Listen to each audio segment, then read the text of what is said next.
Jess Legault says when it comes to abortion, the best law is no law. If you put it into a law, you inevitably open it up to being restricted in the future. She's with the FQPN, what she calls an equivalent to Planned Parenthood, and says because abortion is seen as health care in Canada, it's difficult to challenge. When it's a medical procedure, then you can't limit it in a way that you wouldn't limit appendicitis or limit any kind of surgeries. But, she says, under Bill 1, that could change. It stipulates the state protects women's freedom to have a recourse to a voluntary termination of pregnancy.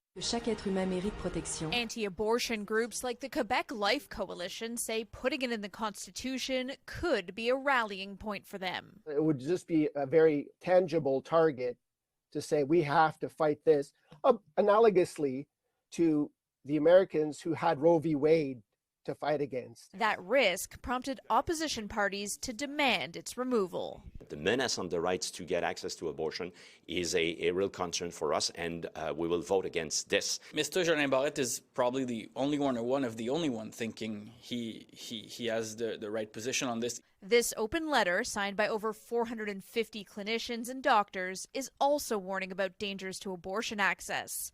But today, Simon Jolin Barrette dug in.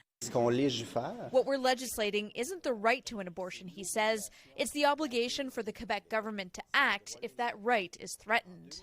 211 presenters will be at the hearings into the Quebec Constitution, a wide-reaching bill that could also restrict organizations that receive public money from challenging the Quebec government in court, just like the English Montreal School Board did over Bills 21 and 96. We've got significant wins in court, and so the government thinks that they can just change the rules of the game. Joe Ortona says the reason there's so much backlash now is because the government didn't do enough consultations, and Legault agrees. Simon Jolin Barrette is so stubbornly going against all the experts in the field, all the activists, the groups, the lawyers, the doctors. I don't know how he thinks he has a better idea than the rest of us. Hearings into the proposed Quebec Constitution start tomorrow and go through the new year. Both Legault and Ortona's groups are scheduled to attend. Kelly Gregg, CTV News, Quebec City.